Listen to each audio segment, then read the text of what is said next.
Bienvenue, bonjour à toutes et à tous et merci de préférer le temps des moissons sur l'ORTB. Le chef de l'État, Patrice Talon, accorde du prix au secteur du numérique au point d'en faire une de ses priorités. Le pari est grand, vous le savez, mais pas impossible, surtout lorsqu'il entre dans le devoir d'offrir aux filles et fils du Bénin plusieurs opportunités. Ainsi, Patrice Talon et son gouvernement ont-ils clairement affiché leurs ambitions d'utiliser les TIC comme élément catalyseur de la dynamique économique afin justement d'opter pour la modernisation du Bénin. Mesdames, Messieurs, pour mieux appréhender justement les réformes et différentes actions dans le secteur du numérique, nous recevons pour vous Madame Aurélie Adam Soulé-Zoumarou. Madame la ministre, bienvenue. Merci. Et merci d'y être. J'ai le plaisir de partager cette tribune avec ma consoeur de la télévision nationale, Rachida Biomama. Aurélie Adam Soulé-Zoumarou, vous le savez, le numérique, ce sont 6 projets phares et bien d'autres déclinés en réformes, engagées et actions impliquant plusieurs secteurs d'activité. Avant de les énumérer, vous voudrez bien nous repréciser la vision du chef de l'État dans le secteur du numérique.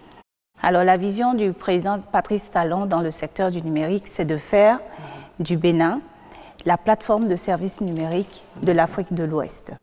Et cette vision, je pense qu'il est important de le dire, s'est traduite par le fait de positionner ce secteur, donc le secteur du numérique, parmi les secteurs stratégiques pour la relance économique de notre pays. Vous convenez avec moi qu'il serait important de rendre hommage au président de la République pour cette noble et grande vision pour notre pays, cette vision pour le secteur du numérique.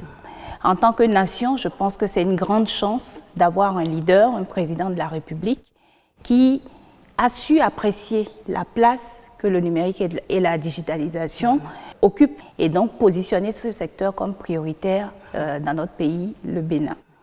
Vous savez, je peux vous le dire parce que je suis du secteur, parce qu'au cours de ma vie professionnelle, j'ai eu l'occasion de travailler avec de nombreux pays et beaucoup n'avaient pas cette chance-là. Lorsqu'on entame, on met en œuvre une transformation digitale engagée en tant que pays, on peut accélérer sa marche vers le développement. Et c'est la preuve, si besoin en était, que le président Patrice Talon maîtrise les enjeux de développement du XXIe siècle avec cette vision-là. Alors finalement, le numérique est une réelle opportunité pour un pays comme le Bénin. Le numérique a une très grande opportunité et lorsque le président de la République, le président Patrice Talon, a donc mis en œuvre cette vision, ce que nous avons fait au niveau du secteur, au niveau du ministère, c'est de décliner cette vision à travers notre politique sectorielle, dont la déclaration a été adoptée au mois de novembre en 2016. Et ensuite, le plan stratégique, évidemment, qui en suit, s'est décliné à travers les 6 projets phares du secteur du numérique que l'on retrouve dans le programme d'action du gouvernement. Alors, en 4 ans, Loris, d'abord, bien de choses ont été réalisées dans le secteur du numérique. Justement. Et oui, Madame la ministre, avant de poursuivre, vous voudriez bien nous rappeler les grands axes de votre secteur d'activité. Alors, je parlais donc des 6 projets phares. C'est ce qu'il faut retenir dans le programme d'action du gouvernement pour le secteur du numérique. Nous avons un projet relatif au déploiement de l'Internet haut et très haut débit sur toute l'étendue du territoire national. Nous avons un projet phare relatif à la généralisation de l'usage du numérique par l'éducation et la formation. Nous avons également un projet relatif à la mise en œuvre de l'administration intelligente que nous appelons le Smart Gouv. Ensuite, nous avons le passage à la télévision numérique terrestre. Ah oui. Ensuite, on a également le développement du commerce électronique et de l'écosystème. L'e-commerce. Le e-commerce, tout à fait. Et comme 6e projet, la promotion et le développement des contenus numériques dans notre pays. Alors, que comprendre de l'installation de la fibre optique et son impact sur les nouvelles offres de Bénin Télécom Services, Madame Aurélie Adam Soulé-Zoumarou? Alors donc nous sommes là en plein dans le projet phare relatif au déploiement de l'Internet haut et très haut débit. Alors ce qui s'est passé, c'est quoi? C'est qu'en 2016, lorsqu'on a établi le diagnostic du secteur du numérique, nous avons fait 2 constats majeurs. Le premier, c'est qu'il y a une carence en infrastructure numérique terrestre, bien que nous ayons 2 câbles sous-marins qui atterrissaient au Bénin, ce qui est quand même quelque chose de majeur en tant qu'infrastructure. Mais une fois que vous passez l'étape du câble sous-marin, au niveau de l'infrastructure terrestre, une grande carence. Deuxième défi majeur en 2016 qui a été constaté, c'est l'insuffisance d'investissement des opérateurs dans le déploiement des infrastructures terrestres. Et ces deux défis se remarquaient ou se cristallisaient autour d'une faible adoption des usages numériques. On était à peu près à 20% de pénétration Internet. Du coup, ce qui s'est passé, c'est que le gouvernement, l'État, a pris la résolution ferme et courageuse d'investir massivement dans le déploiement des infrastructures numériques. Nous avons déployé plus de 2000 km de fibres optiques pour pouvoir réhabiliter notre dorsale nationale qui permet en fait du nord jusqu'au sud de pouvoir donc faire passer la fibre optique et permettre donc que les services soient de meilleure qualité. Ensuite, on a déployé plus de 200 kilomètres également de fibres complémentaires pour que la fibre se rapproche des différentes communes. Donc, et au niveau de ces communes, nous avons fait ce qu'on appelle des boucles métropolitaines. Et aujourd'hui, donc, la majorité des communes de notre pays bénéficient de cet accès à la fibre, ce qui est important pour le développement des usages. C'est forcément une grande couverture en matière d'Internet sur l'ensemble du territoire. Tout à fait. Donc aujourd'hui, nous sommes, selon les derniers chiffres de l'ARCEP, à peu près 53% de pénétration Internet. Alors nous sommes partis de 20% aujourd'hui. En 2015, 53% en 2019. Et la progression est plutôt positive. Donc l'objectif de tous ces investissements, c'est bien entendu que les populations, que nos compatriotes, que je salue au passage, puissent en fait bénéficier de services innovants et de qualité. Ah oui. Madame la ministre, on y reste, on reste toujours dans cette même dynamique. Pour vous demander maintenant, quelle est votre analyse de la qualité et du coût, le rapport qualité et coût de l'Internet au Bénin? Alors, je pense que vous parlez du rapport qualité-prix. Et ce rapport qualité-prix s'est considérablement amélioré ces dernières années dans notre pays. Tout à l'heure, je parlais des investissements que nous avons faits dans le secteur, investissements dont le but ultime est d'améliorer la qualité des services. Nous avons apporté des infrastructures de dernière génération, modernisé le réseau d'infrastructures numériques. Et vous savez qu'il y a la Société béninoise d'infrastructures numériques aujourd'hui qui reprend l'ensemble de ce patrimoine, l'ASBIN, ce patrimoine infrastructurel de l'État. Donc, nous avons fait ces investissements pour que les populations, les entreprises aient accès à des services de qualité. Donc, amélioration de la qualité. Un autre pan qui concerne l'amélioration de la qualité, c'est l'autorité de régulation des communications électroniques et de la Poste qui, de par la loi, a cette mission de veiller au suivi et au contrôle de la qualité de service. Et cette autorité dispose des outils et des mécanismes, donc les décisions qu'elle prend pour fixer les indicateurs de qualité de service, les mesures qui sont faites de façon périodique pour vérifier, mesurer la performance des opérateurs, qu'on appelle les drive tests dans notre jargon, et un dispositif qui permet un suivi permanent de la qualité de service des opérateurs. Et d'ailleurs, les résultats de ces différentes mesures sont disponibles au niveau du régulateur. Je crois qu'ils les mettent en ligne sur leur site Internet. Donc, au niveau de la qualité, investissement, suivi et mesure, contrôle de la qualité de service. Mais il y a un point important que je voudrais faire, puisque nos compatriotes nous suivent, c'est que la qualité dépend aussi de l'usage. Et en tant que consommateur des services de communication électronique, il faut choisir le type d'Internet qui est convenable pour l'usage que vous voulez avoir. Il convient à son activité. Voilà. Il y a des usages qui ne sont pas appropriés avec l'Internet mobile, où le ressenti du consommateur par rapport à la qualité sera donc négatif parce qu'il n'utilise pas Autrement dit, il faudra adapter l'option à son activité, à ses besoins. Voilà. Donc, dans certains cas, vous allez devoir utiliser de l'Internet fixe. Et c'est pour ça que le gouvernement a fait cette option d'investir massivement dans les infrastructures fixes. Il y a des usages convenables pour l'Internet mobile, il y en a qui sont convenables pour l'Internet fixe, et bien sûr, il y a des usages qui peuvent s'accommoder des deux. Donc, c'est très important de le préciser. Pour en venir au prix, tout à l'heure, je parlais de la qualité, et j'ai dit ce qu'on a fait. Mais est-ce que cela veut dire que, pris individuellement, les résultats en matière d'amélioration de la qualité de service sont alignés complètement avec les attentes des consommateurs pris individuellement. Nous avons aujourd'hui à peu près 6 500 000 utilisateurs de l'Internet dans notre pays. Ça veut dire 6 500 000 attentes individuelles. Alors que les mesures sont faites de façon à prendre en compte l'ensemble des utilisateurs. Et le prix, c'est pareil. Les outils permettent de veiller à ce que les opérateurs respectent les encadrements qui sont faits par l'ARCEP. Et on a des indicateurs aussi qui permettent de savoir que notre pays fait partie des pays où l'abordabilité de l'Internet est quand même assez bonne. L'Alliance pour un Internet abordable en 2018 nous a classé 4e parmi les pays de l'UEMOA en matière de prix d'accès aux communications électroniques. Et l'année dernière, nous étions en matière d'abordabilité au-dessus de la moyenne africaine. Quand on regarde aussi un rapport qui est important, qui est le rapport entre 1 gigaoctet de données donc d'Internet et le revenu mensuel moyen du pays, on est passé de 16% en 2015 à 6% en 2019. Ça veut dire une évolution positive en matière d'abordabilité. Donc nous continuons d'intensifier les efforts toujours pour améliorer la qualité de service, pour permettre que les prix soient abordables également, innovants.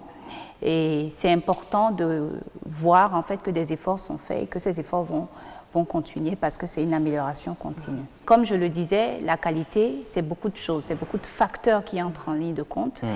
L'ARCEP a mis en place aussi un mécanisme d'écoute des consommateurs et fait des enquêtes. Donc tout cela permet en fait d'entrer dans une dynamique qui permet d'aller vers cette amélioration continue. Et je pense que c'est ça qu'il faut retenir. Les opérateurs également qui servent ces clients, fournissent ces services, ont à cœur de prendre en compte aussi la perception des clients sur la qualité de service et d'améliorer leur service. Nous allons continuer à y veiller parce que de ça dépend en fait l'adoption des usages numériques. C'est quoi l'école de la fibre optique, Madame la Ministre? L'école de la fibre, toujours dans le cadre donc, du projet phare de déploiement de l'Internet haut et très haut débit, c'est un établissement que nous allons donc déployer et ouvrir dans notre pays pour constituer un vivier de compétences locales dans les métiers de la fibre optique. Pourquoi cette école est nécessaire? Parce que le secteur, comme je l'ai dit, nous avons fait beaucoup d'investissements, donc le secteur a besoin de compétences pour maintenir ces investissements et aussi opérer les nouveaux projets donc, de déploiement qui ne vont pas manquer d'arriver. Aujourd'hui, à travers les études qui ont été faites, nous estimons à plus de 400 d'ici 2025 le nombre de personnes qu'il faut former dans ces métiers pour le Bénin et à peu près le même nombre pour la sous-région. Donc cette école sera mise en place dans ce cadre-là pour apporter la formation professionnelle, l'enseignement technique autour des métiers de la fibre. Madame la Ministre, votre secteur d'activité impacte et implique plusieurs autres domaines. Tout à fait. Et c'est ce qui explique la généralisation justement du numérique dans le secteur de l'éducation.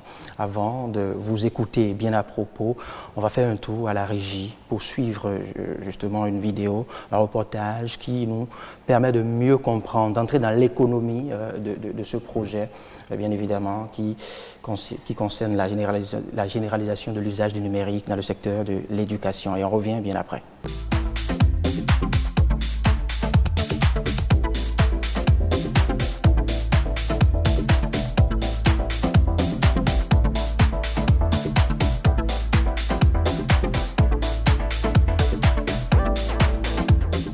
Cette école, au titre de l'année académique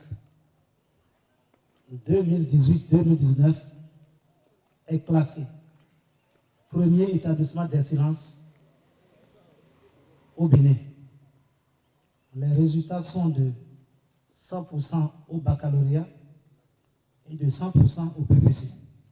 Mieux, le Britannique militaire de Bembereke au baccalauréat a obtenu 70% de ses élèves au baccalauréat ayant au moins une mention assez bien. Madame la Ministre, ces résultats sont loin de nos objectifs. Les objectifs affichés de cette école, c'est non seulement les 100% aux différents examens, mais c'est réussir à avoir, et je le dis au nom de tous les prochains candidats, 100% de mention au moins assez bien au Prytanée militaire de Bembereke. Je voudrais, par ma voix, féliciter le gouvernement et la ministre pour l'honneur que le gouvernement fait et qu'elle fait au Prytanée militaire de Bembereke en dotant ce Prytanée, ce centre, d'un centre du numérique et de la digitalisation. J'espère que d'ici très peu, nous aurons à mettre en service un autre centre dans ma commune et plus précisément peut-être au plus grand CG de Bembereke. C'est la doléance que je voulais vous faire, Madame la Ministre, et je suis sûr que cette doléance va être satisfaite d'ici là. Je demande aux bénéficiaires, les élèves et aussi le corps professoral d'en faire un bon usage. Parce que les salles numériques, ce n'est pas n'importe quoi. Une salle numérique, c'est un investissement lourd. Et avec Bembereke ici, et environ, beaucoup d'élèves, beaucoup d'enseignants peuvent arriver et solliciter l'utilisation de ces salles numériques. C'est pour cela que je vous demande d'en faire un bon usage. Nous avons dans ces salles 36 ordinateurs et une imprimante. Nous avons dans ces salles de la connectivité à haut débit. Une connectivité par fibre optique, Monsieur le Commandant, Monsieur le Maire, avec un débit de 10 mégabits par seconde, ce qui permettra aux élèves, aux apprenants, à vos professeurs de pouvoir exploiter convenablement ces équipements-là, de pouvoir exploiter les ressources en ligne pour encore plus améliorer les performances scolaires du Prytanée. Et nous ne nous sommes pas arrêtés là, nous avons également mis en place des serveurs qui contiennent des ressources pédagogiques. Ces ressources pédagogiques et éducatives permettront également de pouvoir avoir à votre disposition un ensemble de données, d'outils pour venir en fait approfondir les connaissances que les professeurs vous transmettent chaque jour. Comme tout nouvel outil qu'on met en place, nous avons tenu à apporter la formation à ceux qui vont les utiliser. Donc les professeurs, en dehors de la formation spécifique relative à l'utilisation de ces outils-là qui sont dans la salle, auront également une formation spécifique qu'on appelle ICDL, qui est un certificat qui atteste des compétences numériques dans certaines matières et que les professeurs, donc on va prendre un échantillon de 4 professeurs pour suivre cette formation et avoir ce certificat-là.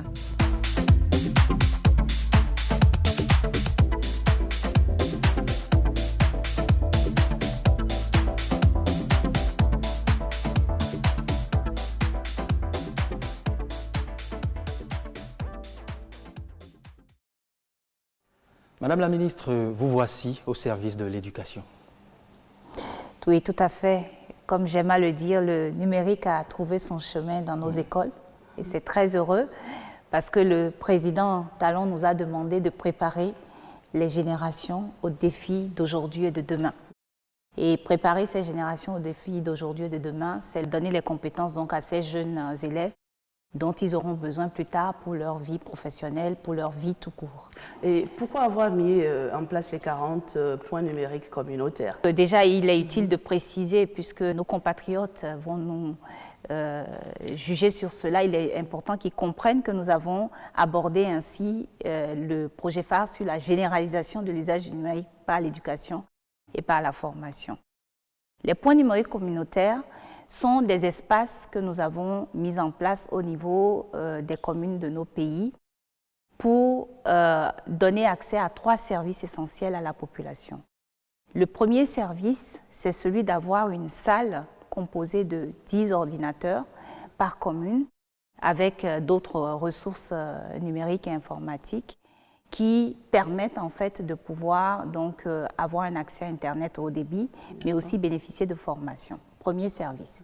Le second service, c'est que nous avons déployé au niveau de certains endroits à haute fréquentation, comme les maisons des jeunes, des bornes Wi-Fi qui permettent aux personnes qui fréquentent ces lieux de pouvoir avoir un accès également, mais gratuit cette fois-ci. Et le troisième service, c'est qu'en amenant ces points numériques dans ces communes, les administrations, les structures privées, les ONG, toutes les organisations et même les ménages dans ces communes peuvent souscrire à des offres. Tout à l'heure, je parlais de l'Internet fixe, donc à des offres de fourniture d'Internet fixe. Donc les PNC, les points numériques communautaires, servent à rapprocher le haut débit de nos populations, de nos entreprises, quel que soit l'endroit où ils se trouvent sur le territoire. On en a déployé 40 aujourd'hui, servant ainsi plus d'1 million de nos compatriotes. Et vous avez des retours et les retours sont très très positifs, parce que ces PNC sont évidemment fréquentés par toutes les catégories socio-professionnelles de notre pays, les artisans, les jeunes, les élèves, les jeunes, les vieux, tous ceux qui ont besoin d'avoir un accès à Internet et aussi de se former à l'utilisation des outils Internet. Mais je pense que vous avez confondu les points numériques communautaires et les salles numériques dans les établissements. Les salles multimédia. Les salles multimédia. Alors ces salles dans les établissements, c'est une autre composante de ce projet phare que nous sommes en train d'aborder, sont déployées, elles, dans les établissements scolaires. Aujourd'hui, grâce au déploiement de ces 28 salles, nous avons touché 37 000 apprenants dans les établissements scolaires de notre pays. Nous avons touché plus de 2000 enseignants qui peuvent donc utiliser des ressources pédagogiques numériques pour améliorer leur enseignement, avoir accès à des ressources auxquelles ils n'auraient pas eu accès si ces salles n'existaient pas.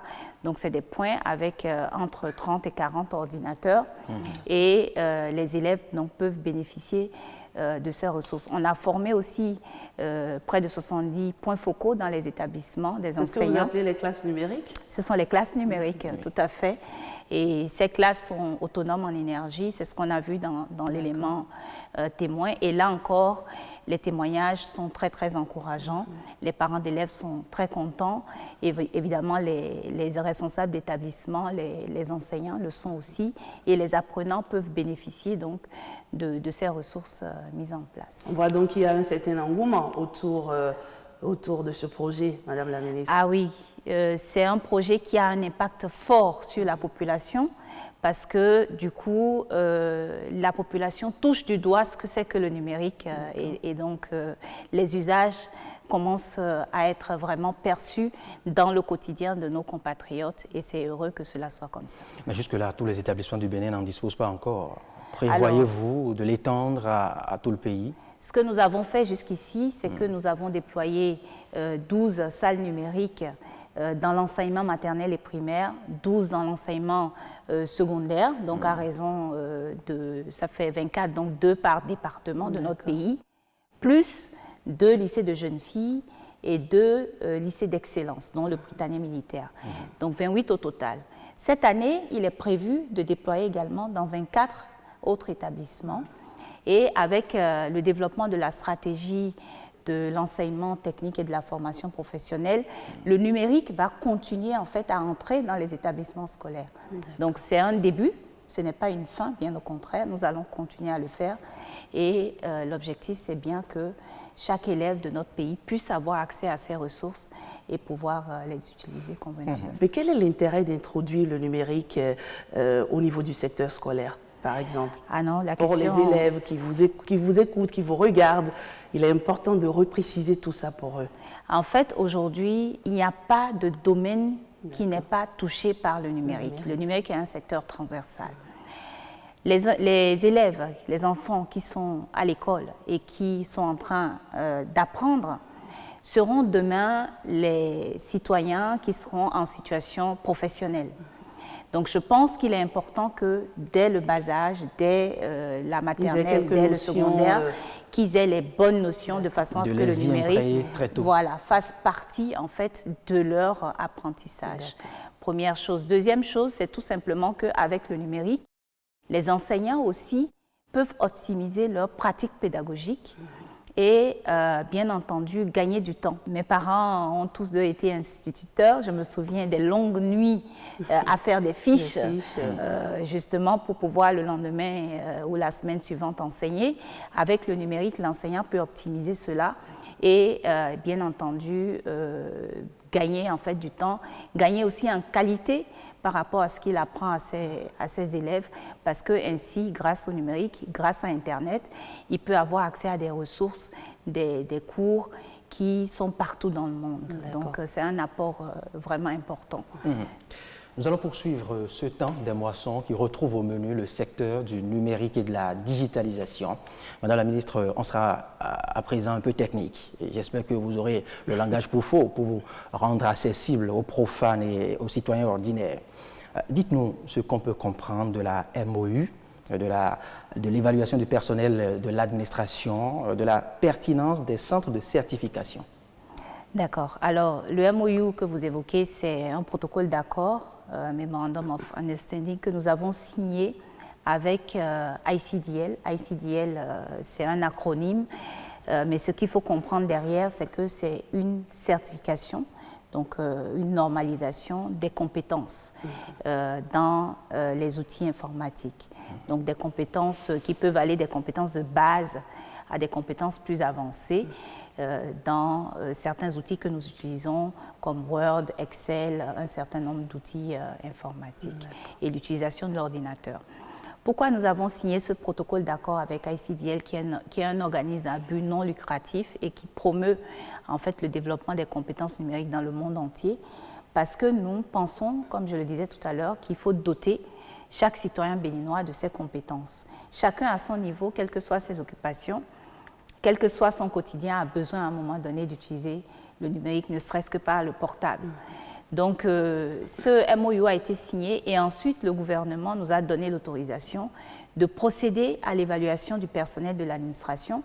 Nous sommes en train de mener beaucoup de projets, de mettre en place des plateformes numériques au niveau de l'administration. Il est essentiel que le personnel de l'administration donc puisse avoir les compétences qu'il faut pour opérer ces plateformes.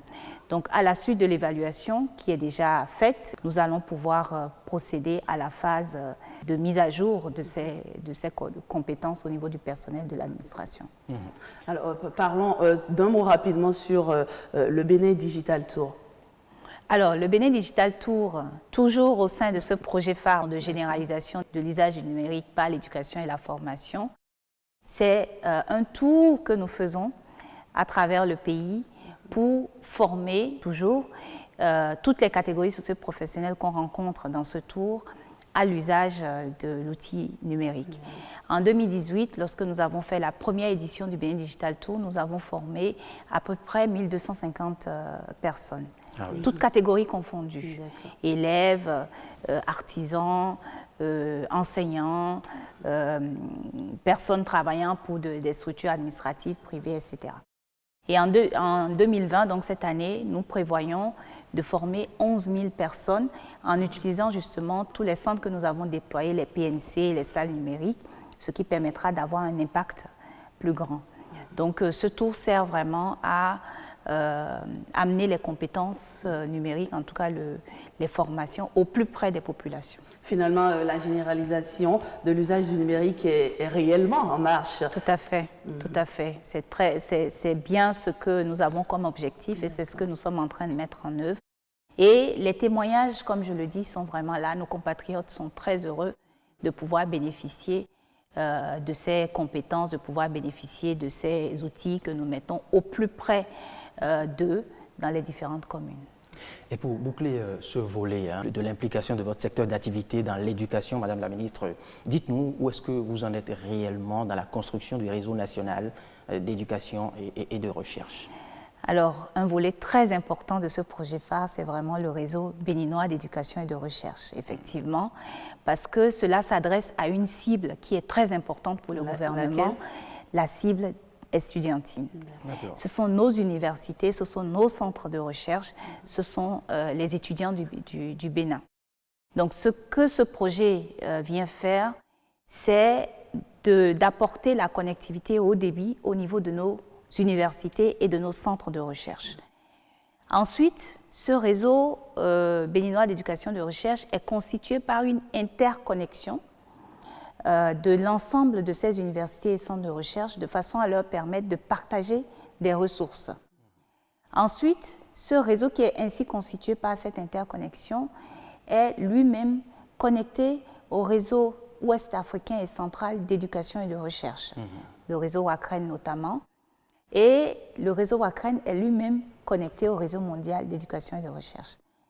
En pratique, qu'est-ce que ça veut dire? Un étudiant qui est à Parakou, qui est à l'université d'Abomey-Calavi, peut avoir accès à des ressources qui se trouvent à Singapour, à l'université de Harvard, n'importe où dans le monde, peut utiliser des ressources comme des calculateurs qui sont n'importe où dans le monde. Donc, ça ouvre vraiment le monde du savoir. Ça ouvre le monde du savoir et ça fait que nos étudiants pourront avoir accès à ce monde du savoir. Donc, nous développons aujourd'hui ce réseau. Nous en sommes à l'étape de mise en œuvre technique. C'est-à-dire qu'aujourd'hui, nous avons des équipes qui sont au niveau des 10 sites universitaires qui constituent la phase 1 de ce projet et qui sont en train donc de faire les câblages, les mises aux normes techniques, le génie civil. Ensuite, on procédera à la configuration des équipements et on mettra par-dessus toutes les plateformes applicatives, la téléphonie sur IP, les conférences téléphoniques et toutes les ressources pédagogiques pour les étudiants. On va s'intéresser à un volet capital, un autre volet qui rendait quelque peu sceptique et nourrissait des doutes par endroits, le portail national des services publics. On se posait 1000 questions. Comment cela sera-t-il possible? Comment prendra-t-il corps? Et quelle forme? Et oui, cela a été effectif il y a quelques jours. Le portail national des services publics. Avant de nous y intéresser. Désormais une réalité. On va faire un tour à la régie pour suivre le reportage bien à propos et revenir après pour nous convaincre maintenant de l'applicabilité des fonctionnalités de ce portail national des services publics.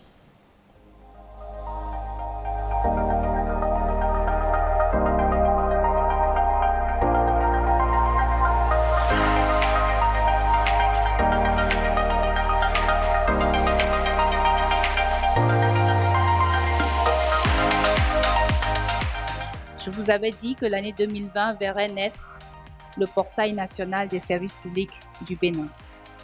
Eh bien, nous y voilà aujourd'hui. Et c'est un pas majeur parce que l'administration publique représente en fait l'interface entre l'État et les citoyens, entre l'État et les entreprises. Nous avons aujourd'hui un portail abouti et sécurisé. Nous avons bâti des compétences locales avec la mise en place de ce portail qui est donc que notre pays soit la plateforme de services numériques pour l'Afrique de l'Ouest.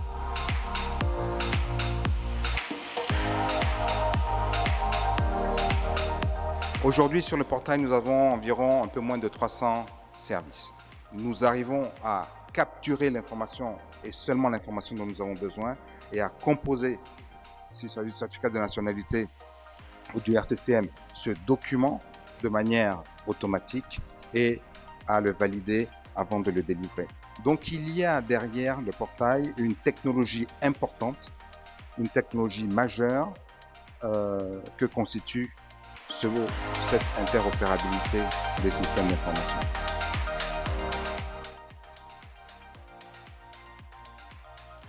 Est-ce qu'il n'y a pas un risque que, par exemple, quelqu'un prenne le NPI d'une autre personne, renseigne une autre adresse mail et qu'il y a une usurpation d'identité? À partir du moment où vous avez votre numéro NPI, vous avez sur le portail la possibilité de créer pour la première fois votre compte. Et vous avez une interface qui est assez simple, et c'est assez important de dire qu'elle est intuitive, qui va vous demander de rentrer le numéro NPI que vous avez eu à l'ANIP. Vous avez un one-time password, c'est-à-dire un mot de passe qui vous est envoyé sur votre téléphone. Pourquoi? Pour être sûr que la personne qui est allée récupérer le numéro NPI à l'ANIP est bien la personne qui s'est connectée sur le portail et qui a donc son téléphone en main à ce moment-là.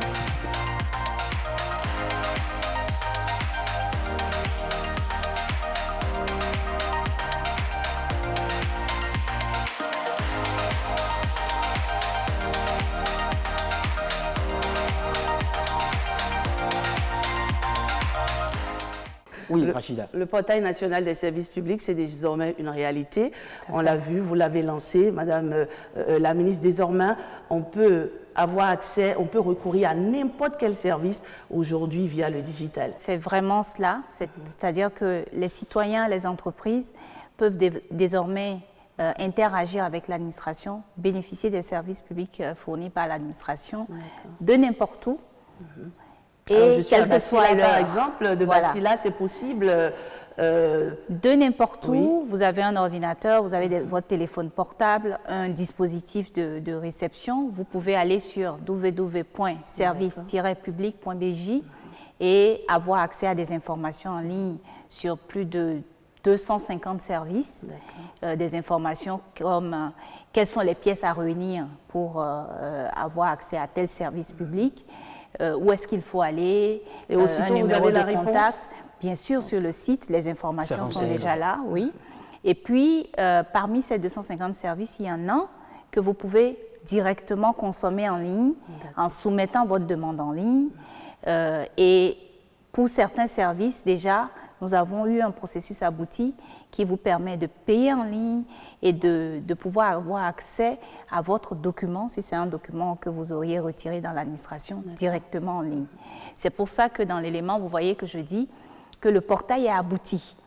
Et aujourd'hui, dans la sous-région, je peux vous dire que notre portail est un portail qui va servir de référence. C'est le premier portail de la sous-région qui intègre une identification sûre des citoyens à travers l'utilisation du numéro personnel d'identification. Et c'est un portail entièrement sécurisé et qui est bâti sur une plateforme d'interopérabilité, ce qui est aussi une innovation majeure que nous avons faite dans notre pays. Et un réel gain de temps avec ce portail national des services publics. En fait, désormais, les déplacements, les longs déplacements, pour avoir les renseignements et tout, c'est fini. Tout à fait. Ce portail des services publics, ce qu'il faut en comprendre, c'est que c'est la manifestation du gouvernement et du président de la République de vraiment moderniser notre administration publique et de mettre l'usager au centre de la fourniture de services publics. C'est un gain de temps pour les usagers, c'est plus de transparence aussi, parce que vous pouvez faire toutes vos transactions en ligne et avoir votre document directement. Et bien entendu, c'est l'assurance que tous les usagers sont traités de façon égale, parce que l'outil numérique ne fait pas de discrimination. Donc le portail vient vraiment nous aider dans la mise en œuvre de ce projet important qui est l'administration intelligente. Madame la ministre, on poursuit notre entretien. Dites-nous, que comprendre de la plateforme d'interopérabilité du SI gouvernemental? La plateforme d'interopérabilité, c'est une plateforme, donc un dispositif qui permet l'échange sécurisé de données entre les structures administratives. L'efficacité d'une administration publique vient de ce que la transmission d'informations entre les structures administratives se fait de façon fluide, rapide et avec de la sécurité.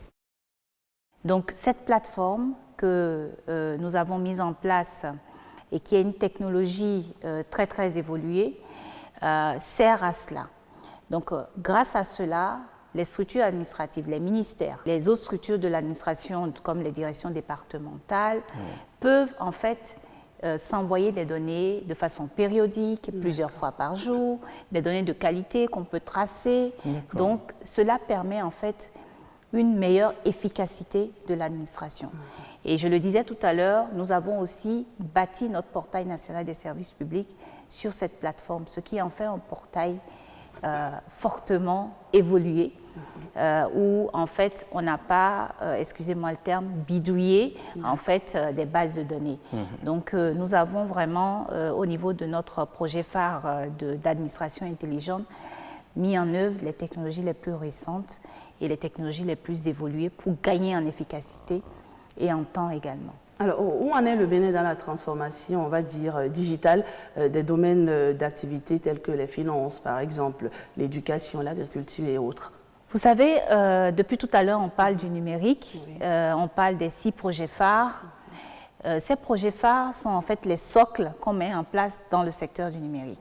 Mais à côté de ça, il y a tout ce que le numérique apporte aux autres domaines d'activité, parce que le numérique est un secteur transversal et permet d'optimiser tous les autres domaines d'activité, comme je viens de le dire. Dans le secteur de la santé, par exemple, vous savez qu'on peut dématérialiser les dossiers des patients, de façon à ce que quand vous êtes en mission, par exemple à Parakou pour une émission, si vous devez aller au centre universitaire hospitalier de Parakou, eh bien vous pouvez avoir, le médecin qui vous traite pourra avoir accès à votre dossier qui est habituellement à Cotonou parce que vous résidez à Cotonou. C'est aussi quelque chose que le numérique peut faire, permettre donc cette dématérialisation. Je prends un secteur comme l'éducation, on en a parlé largement. L'agriculture peut-être? L'agriculture, évidemment. Les agriculteurs peuvent avoir accès aux données sur les marchés pour pouvoir donc savoir comment gérer leur stock.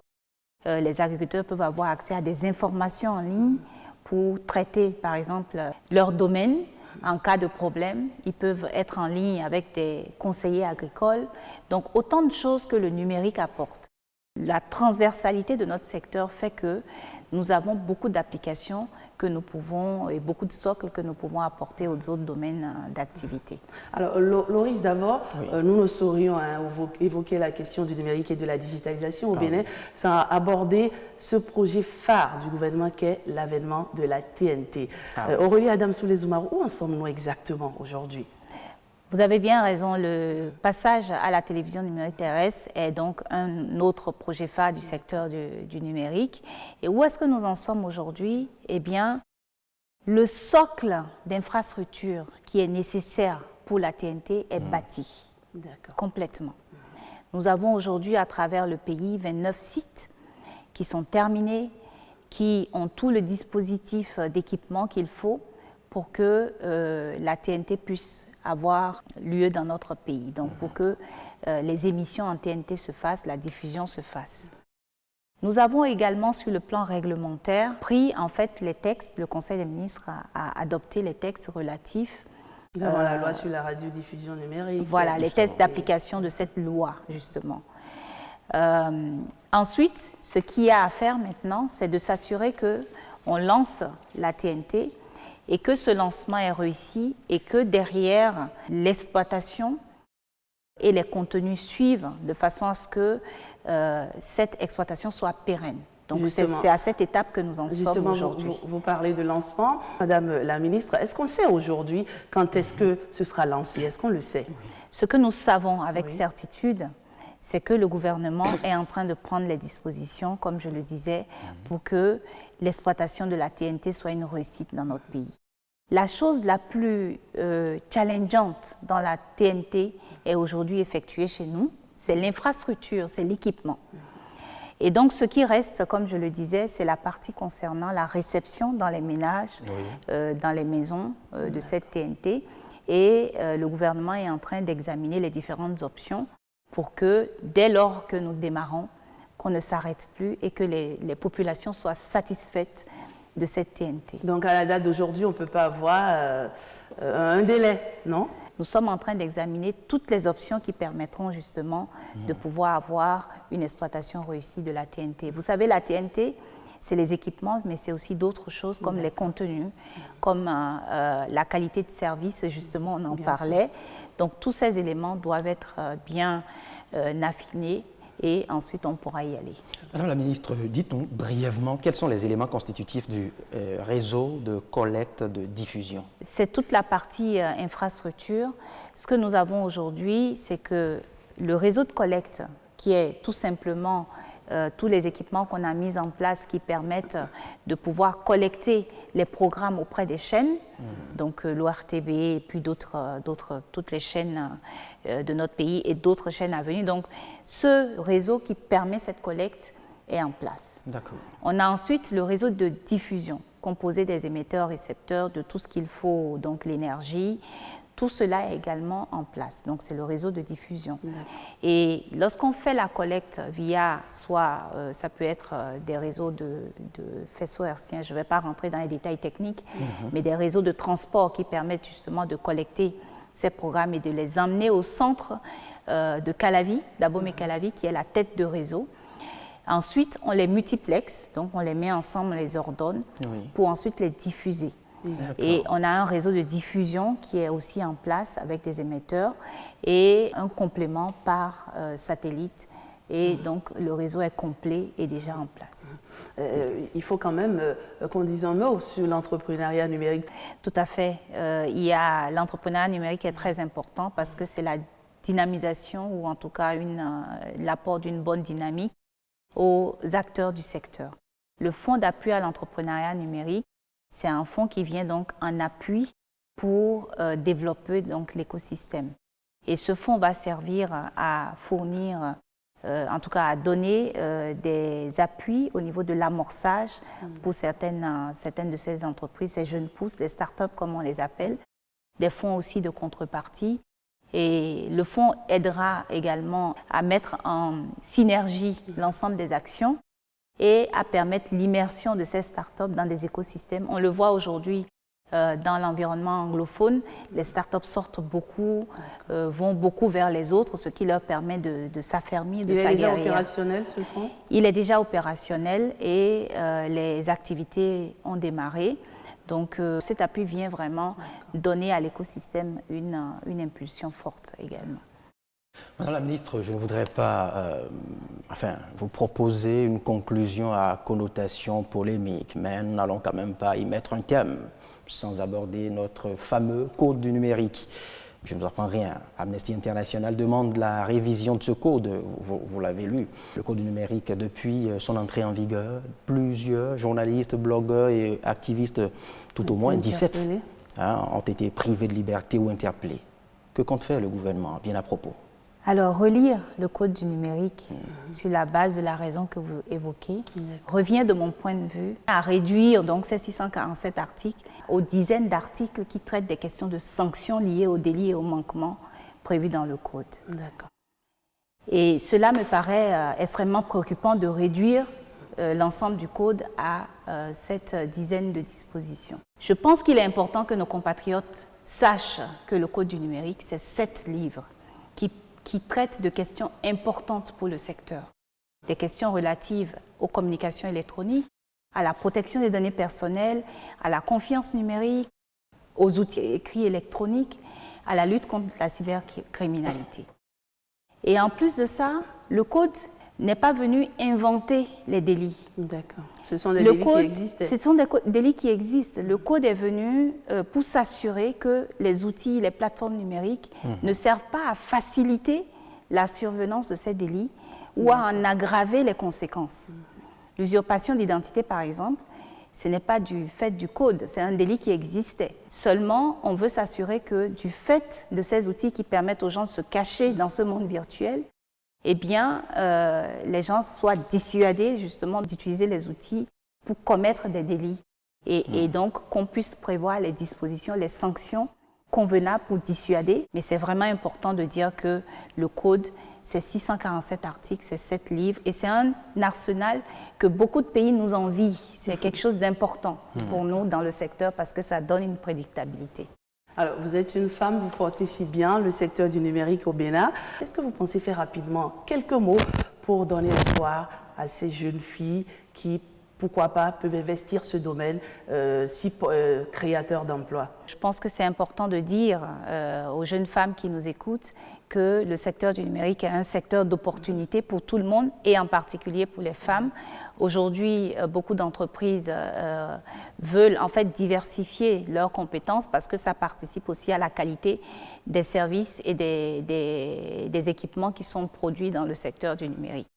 Nous allons continuer notre marche vers la digitalisation de notre administration, de notre pays, de notre société, cette transformation digitale importante qui est un gage d'accélération vers le développement. Et les femmes font partie de cela. On ne peut pas mettre de côté plus de 50% de la population. Donc je les invite à vraiment embrasser ce secteur. C'est leur secteur, c'est le leur. Merci, Madame Aurélie Adamsoulé-Zoumaro. Merci Rachida, merci à vous Madame la Ministre. Ce sera tout pour ce numéro du temps des moissons sur la télévision nationale qui recevait Madame Aurélie Adamsoulé-Zoumaro, justement ministre du numérique et de la digitalisation. Merci de l'avoir suivi et à très bientôt.